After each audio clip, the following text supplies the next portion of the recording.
Hello, good morning प्यारे बच्चों। मैं किशन सर आप सभी का एक बार फिर से स्वागत करता हूं आपके अपने YouTube channel V2 online classes पे। जैसा कि आप लोग जान रहे हैं, आप लोगों का तैयारी चल रहा है। आज मैं आप लोगों को पढ़ाने जा रहा हूं साइंस बोले तो विज्ञान में आज हम लोग पढ़ेंगे क्या? मोशन मतलब क्या? गति। Motion is the phenomena in which an object changes its position over a time. Motion को हम लोग कैसे डिस्क्राइब करेंगे? Any object can travel distance over time. कि कोई भी आपका ऑब्जेक्ट है या हम लोग खुद क्यों ना हो, कोई भी ऑब्जेक्ट है, अगर टाइम के रिस्पेक्ट में वो क्या कर रहा है? डिस्टेंस को कवर कर रहा है। जैसे देखिए, हम यहाँ पे हैं, फिर टाइम स्पेंड हो रहा है और हम डिस्टेंस को कवर कर रहे हैं। अभी हम वहाँ पे थे, अब हम आ गए यहाँ पे आए। चलिए, तो देखिए सबसे बड़ी बात क्या होता है? अगर टाइम के रिस्पेक्ट में हम लोग डिस्टेंसेस को कवर कर रहे हैं, टाइम के रिस्पेक्ट में अगर हम लोग डिस्टेंस को कवर करेंगे तब हम लोग क्या कहेंगे? मोशन। क्या कहेंगे? मोशन। एक बार रिपीट करते हैं।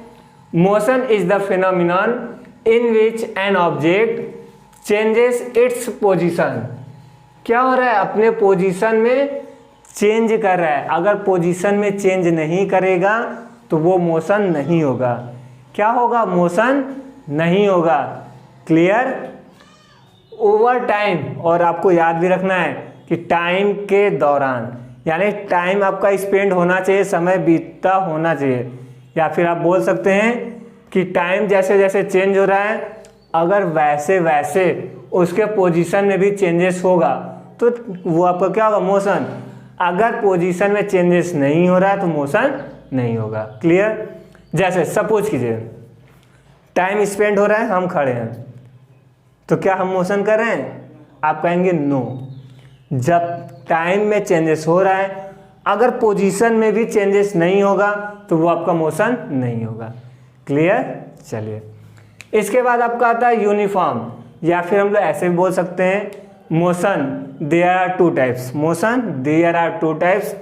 फर्स्ट हमारे uniform motion and second non uniform. Uniform it means एक समान, एक समान, यानी जैसे लोग सुबह के समय वॉकिंग करते हैं, सेम टाइम में सेम डिस्टेंस कवर करते हैं, तो वो आपका होता है यूनिफॉर्म मोशन। और देखिए जो धावक होते हैं यानी एथलीट होते हैं, जो हमेशा क्या होता है? दौड़ते रहते हैं, तो वो सेम टाइम इंटरवल में सेम डिस्टेंस को कवर नहीं करते हैं, कभी कम कभी ज़्यादा। तो चलिए पहले पढ़ लेते हैं यूनिफॉर्म मोशन, कि यूनिफॉर्म मोशन क्या होता है। तो देखिए, an object covers equal distance. क्या है? Equal distance which is equal time interval.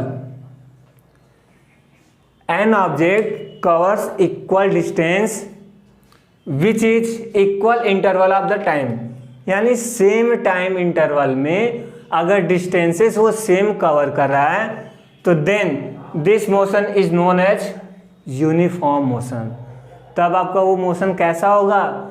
Uniform motion होगा। कैसा होगा? यूनिफॉर्म। एक बार रिपीट करते हैं। An object cover same distance और equal distance which is equal interval of the time, यानी कोई भी वस्तु है उसको एक समान गति कब कहेंगे? जब वो समान समय अंतराल में चली गई दूरी क्या हो? का समान हो। जैसे सपोज दैट एक स्टेप 1 सेकेंड, फिर अगला एक स्टेप 1 सेकेंड, फिर अगला एक स्टेप 1 सेकेंड, फिर अगला एक स्टेप 1 सेकेंड, यानी हर एक सेकेंड में वो एक स्टेप चल रहा है। मतलब कि सेम टाइम इंटरवल में वो सेम डिस्टेंस को कवर कर रहा है, तब उसका मोशन कैसा होगा? कैसा होगा? Uniform motion. क्लियर? क्लियर है? चलिए नेक्स्ट हम लोग देख लेते हैं क्या है non uniform. Non uniform motion it means कि सेम टाइम इंटरवल में जो डिस्टेंस कवर करेगा वो सेम नहीं होगा। क्या होगा? सेम नहीं होगा। Unequal distance which is equal interval of time, it means कि जैसे यूनिफॉर्म का था 1 स्टेप 1 सेकेंड, 1 स्टेप 1 सेकेंड, इसमें क्या होगा, suppose that 1 step 1 second, next step 2 second, may be 4 second, may be 3 second, may be 1 second. कहने का मतलब ये है कि अगर हम लोग सेम टाइम इंटरवल लें, लेकिन उस सेम टाइम इंटरवल में जो हम लोग डिस्टेंस कवर कर रहे हैं वो अगर आपका क्या अनइक्वल है, क्या है, अनइक्वल है, then this type of motion is known as non uniform motion. What? Non uniform motion. Clear? Clear है? चलिए, तो नेक्स्ट हम लोग पढ़ लेते हैं स्केलर। स्केलर आपका क्या है? A physical quantity that is completely described bye its magnitude, कि एक ऐसी राशि, भौतिक राशि हो या फिर कोई भी क्वांटिटी हो, जिससे हम लोग केवल क्या डिफाइन करें, उसके मैग्नीट्यूड को, इट मीन्स क्वांटिटी को, इसके अलावा और कुछ डिस्क्राइब नहीं करेंगे, तब ये क्वांटिटी हमारा क्या होगा, स्केलर। स्केलर को हिंदी में बोलते हैं अदिश राशि। क्या बोलते हैं? अदिश। मतलब एक ऐसी राशि जिससे हम केवल और केवल परिणाम या परिमाण, इट मीन्स क्वांटिटी को कंप्लीटली शो करते हैं, तो then this quantity is known as scalar. Clear? नहीं समझ में आया? अरे आ गया।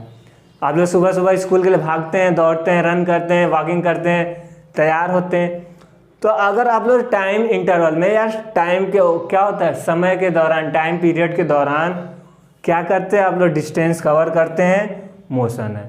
अगर सेम टाइम इंटरवल में सेम डिस्टेंस कवर करें, यूनिफॉर्म मोशन है। अगर आप सेम टाइम इंटरवल में अनइक्वल डिस्टेंस कवर करें, नॉन यूनिफॉर्म मोशन है। एक क्वांटिटी जो कि केवल मैग्नीट्यूड को शो कर रहा है, उसको हम लोग क्या कहेंगे, स्केलर कहेंगे। क्लियर? ओके, चलिए अब नेक्स्ट हेडिंग करते हैं, इसको इरेज करते हैं। इसके पहले देखिए हम लोग स्केलर पढ़े। स्केलर हमारा क्या था, अदिश राशि था, जिसमें केवल और केवल क्या होता था, मैग्नीट्यूड होता था। क्या होता था, magnitude. It means only show quantity, उसमें क्या शो करते थे, केवल क्वांटिटी को। फॉर एग्जाम्पल, जैसे आप कुछ भी खरीदते हैं, जैसे सपोज के लिए वेजिटेबल्स ही खरीदते हैं, तो वो केवल क्वांटिटी को शो करता है। 1 kg, 2 kg, 5 kg, half kg, 250 ग्राम, मतलब 250 ग्राम, ये सब क्या होता है, केवल क्वांटिटी को शो कर रहा है। अगर लिक्विड मटेरियल क्या करते हैं, बाई करते हैं, जैसे पेट्रोल हो गया, डीजल हो गया, केरोसिन हो गया, ऑयल हो गया, अगर हम लोग खरीदते हैं तो किस में खरीदते हैं, लीटर में, मिलीलीटर में, ये खरीदते हैं। तो इसमें क्या केवल शो किया जा रहा है, केवल और केवल क्वांटिटी। क्या इसमें कहीं भी डायरेक्शन है, बताइए? अगर आप 5 किलो सब्जी खरीद रहे हैं तो किस डायरेक्शन में खरीद रहे हैं, बता सकते हैं? नहीं ना, केवल वो क्या करता है, क्वांटिटी को शो करता है। तो स्केलर याद रखेंगे आप लोग, स्केलर आपको किसको शो करता है, क्वांटिटी, केवल और केवल मात्रा को शो करता है। जबकि हमारा वेक्टर क्या होता है, vector, listen, vector a measurement और a quantity that has both size and direction, यानी एक मेजरमेंट या फिर कह सकते हैं एक क्वांटिटी जो कि मेजरमेंट, जब उसको हम लोग मेजर करते हैं तो उसके साइज या फिर कह सकते हैं क्वांटिटी के साथ साथ उसके डायरेक्शन को भी शो करे। अगर डायरेक्शन शब्द आया है तो इट मीन्स वो आपका क्या होगा, वेक्टर। कहने का मतलब सदिश राशि। क्या, सदिश, वेक्टर, याद रखेंगे। अगर आपका क्वांटिटी के साथ साथ डायरेक्शन आया है, क्या है, डायरेक्शन, तो वो हमारा क्या होगा, वेक्टर होगा। क्या होगा, वेक्टर। यानी वेक्टर आपका क्या है, सदिश राशि है। कह सकते हैं सदिश राशि ऐसी राशियां होती हैं जिनमें परिमाण के साथ साथ दिशा भी होता है। तो याद रखेंगे इसमें क्वांटिटी के साथ साथ क्या होता है, डायरेक्शन। ओके, अगर इसका एग्जांपल करें तो सिंपल सा चोर पुलिस का ले लीजिए एग्जांपल। जैसे कोई चोर है, ठीक है, चोरी किया, भाग गया, पुलिस आया, बाद में पूछा किसी से, भैया चोर जो चोरी करके भागा किस दिशा में भागा है, या कहते हैं ना किधर भागा है, तो आप लोग कहेंगे सब पूरब की दिशा में, पश्चिम की दिशा में, आगे से मुड़ गया, इधर भागा, उधर भागा। तो यहाँ पे हम लोग डायरेक्शन बताते हैं, यानी एक ऐसा मेजरमेंट जो डायरेक्शन को शो करे उसको हम लोग क्या बोलते हैं, वेक्टर। क्या बोलते हैं, वेक्टर। क्लियर। चलिए नेक्स्ट हेडिंग डिस्टेंस। अगर हम आपसे पूछें दूरी क्या है, डिस्टेंस क्या है, आप लोग सोचने लगेंगे कि सर डिस्टेंस क्या होता है। दूरी तो हम लोग जानते हैं, जो चलते हैं वो दूरी है, जितना डिस्टेंस हम लोग कवर करते हैं वही दूरी है। ये गलत है, डिस्टेंस तो ही हम आपसे पूछ रहे हैं। अगर हम आपसे पूछे डिस्टेंस दूरी क्या है, तो आप कहेंगे जो हम लोग चलते हैं वही दूरी है। चलते तो हम लोग बहुत हैं, क्या वो सब दूरी है? तो देखिए डेफिनेशन क्या होता है, the length of the actual path, यानी जो दूरी यानी जिस रास्ते पर हम लोग चलते हैं उसी को मापते हैं, उसी की लेंथ को हम लोग क्या बोलते हैं, दूरी बोलते हैं। यानी जितना डिस्टेंस हम लोग जितने पाथ पे, या फिर कह सकते हैं जिस पथ पे, यानी जिस रास्ते पे हम लोग चलते हैं उस रास्ते की लंबाई को क्या कहते हैं, दूरी कहते हैं। या सिंपल सा बोल सकते हैं रास्ते की लंबाई को क्या कहते हैं, दूरी कहते हैं। यानी the length of the path is known as distance. Suppose that आप यहाँ से चलना स्टार्ट किए, यहाँ पहुँच गए, तो क्या होगा, ये जो लेंथ है यानी ये जो लंबाई है इसी को हम लोग क्या बोलते हैं, डिस्टेंस। क्या बोलते हैं, डिस्टेंस। क्लियर। यानी the length of the path is known as distance. क्या होगा, रिपीट कीजिए, the length of the path is known as distance. Clear. Okay. इसी में क्या राइट है, the length of the actual path between the initial and the final position of moving object. कैसे पता चलेगा, आप जहाँ से स्टार्ट करेंगे वो आपका इनिशियल पोजीशन है, और जहाँ पे आप रुकेंगे वो आपका फाइनल पोजीशन है। तो सपोज ए से आप स्टार्ट किए यानी इनिशियल पोजीशन, बी पे आप स्टॉप किए इट मीन्स फाइनल पोजीशन। तो the length of the path, यानी ये जो रास्ता है जिस रास्ते पे आप गए उसी का लेंथ क्या होता है, डिस्टेंस होता है। क्लियर। चलिए आप लोगों को समझ में आया, बहुत अच्छी बात है। नेक्स्ट हमारा क्या है, डिस्प्लेसमेंट। डिस्प्लेसमेंट को हिंदी में बोलते हैं विस्थापन। पहले आप इंग्लिश में समझ लीजिए, फिर हिंदी में हम आपको बता देंगे। Displacement is defined as the, displacement को हम लोग डिफाइन कैसे करते हैं, ध्यान रखिए, द डिफरेंस बिटवीन, क्या है, difference between final position to the initial position. यानी कह सकते हैं पोजीशन का मतलब क्या होता है, अवस्था होता है कि कहाँ से वो स्टार्ट किया है और कहाँ पे ख़त्म किया है। तो कैसे किया, कहाँ गया, ऐसे हमको नहीं पता है, बस आपको क्या याद रखना है, पोजीशन, कि वो कहाँ से स्टार्ट किया था और कहाँ पे वो ख़त्म किया है। इन्हीं दोनों पोजीशन का क्या होता है, सब्ट्रैक्शन, a माइनस बी। ठीक है, या आप निकाल लीजिए b माइनस ए। अगर आप प्रारंभिक, इनिशियल मतलब होता है स्टार्टिंग पॉइंट और आपका फाइनल होता है एंडिंग पॉइंट। आप जब भी हम लोग डिस्प्लेसमेंट निकालते हैं तो उसको क्या निकालते हैं, final position minus initial position, यानी b माइनस ए। बस इसको हम लोग सब्ट्रैक्ट कर देंगे तो वो हमारा क्या आ जाएगा, डिस्प्लेसमेंट। क्या आ जाएगा, डिस्प्लेसमेंट। क्लियर। अब देखिए हिंदी में सुनिए क्या कहते हैं, विस्थापन क्या होता है। विस्थापन को हम लोग इस प्रकार डिफाइन करते हैं कि यदि कोई वस्तु गति कर रहा है, जहाँ से वो गति करना शुरू करता है यानी प्रारंभिक बिंदु या प्रारंभिक अवस्था, और जहाँ पे वो गति को ख़त्म करता है यानी अंतिम अवस्था या अंतिम बिंदु, दोनों बिंदुओं के बीच का अंतर, यानी दोनों बिंदु को आपस में घटा देंगे, जो आएगा उसी को हम लोग डिस्प्लेसमेंट कहते हैं। क्या कहते हैं, डिस्प्लेसमेंट। क्लियर। चलिए तो ये रहा हमारा इतना। अब हम लोग पढ़ लेते हैं स्पीड यानी चाल। चाल पढ़ के फिर इसको ख़त्म करते हैं, फिर जो भी रहेगा वो नेक्स्ट वीडियो में। तो आइए हम लोग पढ़ते हैं चाल। हम लोग ये ध्यान दीजिए कि जैसे कुछ लोग बाइक चलाते हैं, लोग बोलते हैं कितना तेज़ी के साथ गया। अरे तेज़ कम जो है वो किससे डिफाइन करते हैं हम लोग, स्पीड से। कहते हैं ना बाइक का स्पीड और कम करो और तेज़ भगाओ, तो वो सब आपका क्या है, स्पीड है। तो आइए हम लोग पढ़ लेते हैं स्पीड होता क्या है, यानी what is speed. The rate of change of position. देखिए स्पीड भी आपका डिफाइन करता है, क्या करता है, मोशन। किसको डिफाइन करता है, मोशन को, मोशन। इसीलिए क्या लिखा है, the rate of change of position of an any object, यानी कोई भी ऑब्जेक्ट है, ठीक, अगर वो टाइम के रिस्पेक्ट में, डिस्टेंस में या फिर पोजीशन में क्या कर रहा है, चेंज कर रहा है, पोजीशन में चेंज कर रहा है, तो उसको हम लोग डिफाइन करते हैं क्या, स्पीड। कोई भी ऑब्जेक्ट हो, चाहे वो हम हो, आप हो, छोटा हो या बड़ा हो, कोई भी ऑब्जेक्ट हो, कोई भी ह्यूमन हो, कोई भी लिविंग ऑर्गेनिज्म हो, अगर वो टाइम के रिस्पेक्ट में अपने पोजीशन में चेंज कर रहा है तो उसको हम लोग डिस्क्राइब करते हैं स्पीड। क्या करते हैं, स्पीड। क्या कहते हैं, स्पीड। चलिए अब यहाँ पे आप लोग ये देख रहे हैं the rate of change of. Rate का मतलब होता है दर से, इट मीन्स समय से आपको क्या करना है, डिवाइड करना है। रेट का मतलब होता है समय से डिवाइड करना।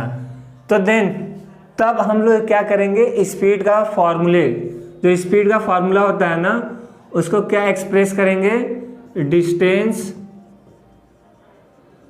Upon time. अगर आपको किसी भी ऑब्जेक्ट का या किसी भी ह्यूमन का या किसी भी लिविंग ऑर्गेनिज्म का क्या फाइंड करना है, स्पीड, तो सबसे पहले हम लोग क्या राइट करेंगे, क्या फाइंड करेंगे, उसका डिस्टेंस, कि वो उसका स्टार्टिंग पॉइंट से फाइनल पॉइंट तक, पोजीशन तक, उसके जो पाथ की लंबाई है, यानी लेंथ ऑफ द पाथ, या इट मीन्स डिस्टेंस कितना है। डिस्टेंस पता होगा और उस डिस्टेंस को कवर करने में वो कितना टाइम लिया, दोनों को डिवाइड कर देंगे, वो आपका क्या आ जाएगा, स्पीड। क्या आ जाएगा, स्पीड, इट मीन्स चाल। यानी हम बोल सकते हैं कि किसी भी वस्तु द्वारा तय किए गए पथ की लंबाई को क्या हम लोग कहते हैं, चाल कहते हैं। लेकिन उस समय के दौरान जो भी समय दिया रहेगा, जिस अवधि में उसको अपना क्या करना है, दूरी को तय करना है, दोनों का अनुपात हमारा क्या कहलाएगा, चाल कहलाएगा। क्लियर। यानी आप ऐसे भी लिख सकते हैं, चाल बराबर दूरी बटा समय। ठीक, तो ये हमारा क्या हो जाएगा, चाल। और एक चीज जो आपसे पूछता है, मात्रक यानी यूनिट, आपसे पूछता है मात्रक। तो इसका देखिए स्पीड का जो यूनिट होता है, मात्रक होता है, उसको हम लोग मेजर करते हैं मीटर पर सेकेंड या किलोमीटर पर आवर, या तो हम लोग किलोमीटर प्रति घंटे में इसको मापते हैं या फिर मीटर पर सेकेंड में मेजर करते हैं, मापते हैं। तो एक क्वेश्चन आपसे ये बन सकता है कि what is the unit of speed, कि स्पीड का यूनिट क्या होता है। तो याद रखेंगे मीटर पर सेकेंड या फिर किलोमीटर पर आवर। क्लियर। देखिए जो स्पीड को मेजर करता है, यानी एक सिस्टम है जो कि स्पीड को मेजर करता है, उसको हम लोग बोलते हैं ओडोमीटर। Odometer, odometer.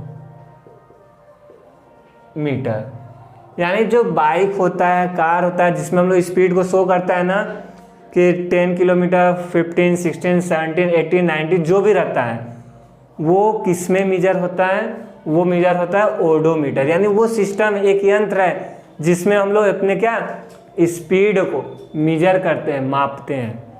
क्लियर, समझ में आया। इस पे क्वेश्चन हम कराएंगे, पहले इसको कंप्लीट कर लेते हैं, फिर जितने भी CHS में जो भी सारे क्वेश्चन आपसे पूछे गए हैं क्वेश्चन पेपर में, वो सभी हम क्या यहाँ पे सॉल्व कराते जाएंगे। ठीक है। और कोशिश यही रहेगा कि जैसे ही चैप्टर कंप्लीट हो तुरंत इस पे क्वेश्चन करा दें। क्लियर। चलिए, ये हमारा स्पीड हो गया। और इसी में एक टॉपिक आता है एवरेज स्पीड। तो एवरेज स्पीड को हम यहाँ पे देखें राइट कर रहे हैं, एवरेज स्पीड। ये आपका क्या होता है, कभी कभी क्वेश्चन में आपसे ये पूछता है कि एक, जैसे मान लीजिए एक कार है, जैसे हिंदी में सुन लीजिए क्वेश्चन क्या है, जैसे आप स्कूल, आप अपना एग्जांपल लीजिए, आप सुबह उठते हैं, उठने के बाद फ्रेश होकर स्कूल टाइमिंग पे आप स्कूल जाते हैं साइकिल से, ठीक। फिर स्कूल से आप घर आते हैं टाइमिंग पे, छुट्टी होता है आप घर आते हैं। जाने में समय लगता है कुछ और स्कूल से आने में समय लगता है। डिस्टेंस नहीं बदलता है, आपके घर से स्कूल का डिस्टेंस नहीं बदलेगा, ठीक।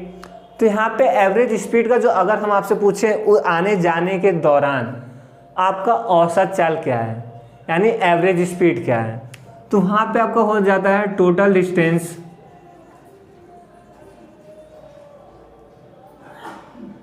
Upon total time. It means अगर आपको एवरेज स्पीड ज्ञात करना है तो फॉर्मूला क्या होता है, total distance upon total time. कहने मतलब आने जाने में कुल दूरी बटे आने जाने में कुल समय, ठीक है। देखिए है तो ये आपका स्पीड ही है कि the rate of change of position, आने जाने में मतलब उसके इनिशियल और फाइनल पोजीशन में जो भी चेंजेस होगा over a given time period, कि दिए गए समय के दौरान उसके पोजीशन में जो भी चेंजेस होगा दोनों का रेशियो आपका स्पीड होगा। तो ये भी फार्मूला डेफिनेशन वही है, बस यहाँ पे एवरेज शब्द इसलिए यूज किया गया है कि अगर डिस्टेंस या फिर आप कई बार क्या करें अपनी स्पीड को इंक्रीज करें या डिस्टेंस कवर करें, आप यहाँ से चले फिर रुक गए, फिर आगे डिस्टेंस कर गए फिर रुक गए, फिर अपने एम मंजिल तक पहुँचे, तो ये 3 बार आपका स्पीड क्या हुआ, चेंजेस हुआ। हर जगह डिस्टेंस अलग अलग हम लोग कवर किए, डिस्टेंस हम लोग अलग अलग कवर किए, अलग अलग डिस्टेंस कवर करने के लिए अलग अलग टाइम लगा, तब आपका औसत चाल क्या होगा, एवरेज स्पीड क्या होगा। इसके लिए हम लोग क्या करते हैं, सारे डिस्टेंस को ऐड कर देते हैं, फिर सारे टाइम को ऐड करके दोनों में डिवाइड कर देते हैं। क्लियर? चलिए, तो आज बस इतना ही करते हैं। इससे रिलेटेड जो भी सारे क्वेश्चन होंगे हो सकता है मैं आप लोग को नेक्स्ट वीडियो में करा कर तब आगे बढ़ूँ, या फिर ये कंप्लीट हो जाने के बाद मैं आप लोग करा दूंगा। ओके, चलिए, तो प्लीज़ अगर वीडियो आप लोग को अच्छा लगा तो लाइक कीजिएगा, शेयर कीजिएगा और साथ ही साथ कमेंट आप लोग ज़रूर कीजिएगा। ओके, तो फिर मिलते हैं नेक्स्ट वीडियो में, तब तक ले नमस्कार।